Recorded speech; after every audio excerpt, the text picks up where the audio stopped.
My name is Carlos Santiago. I'm team lead here at Rithum, and this is the Rithum Rundown.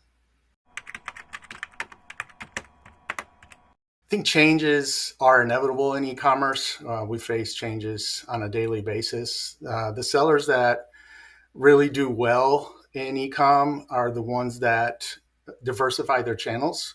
So not selling only on one marketplace, but multiple. That gives them really leverage to pivot quickly. The ones who maintain a flexible catalog or have a PIM or have some kind of feed structure also allows them to deal with these changes when they come about rather seamlessly. And then definitely having all their compliance documentation in line.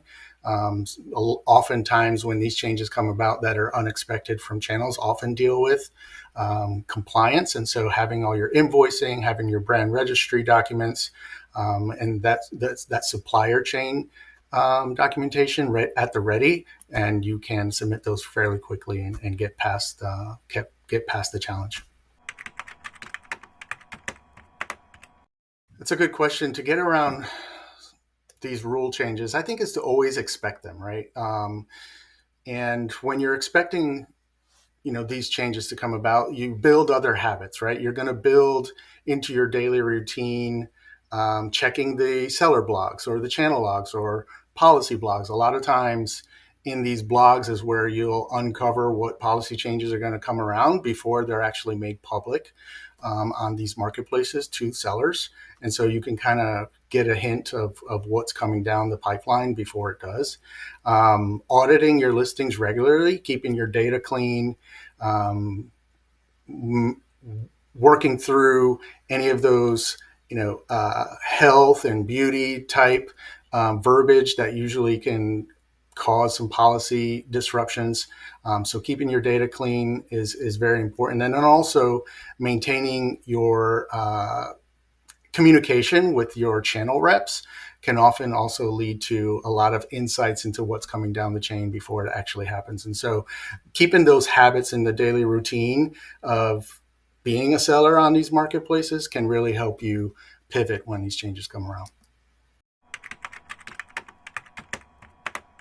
The rule changes don't hurt all sellers equally.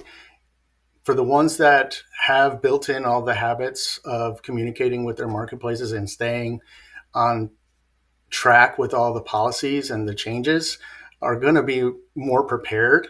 And so those that rely more on the gray areas are not going to be as equally affected, right? And so everyone's affected, but you can mitigate that risk of being affected greatly by maintaining those habits in your selling. Oftentimes, your competitors will get sidelined, that ones that live in those gray areas, and then the ones that are prepared can often see a lot of market share gain, right? And then if you have a great buying experience, that's where you start to gain some loyalty from those buyers, and then you'll really outshine, even though at first it seemed like a really big challenge.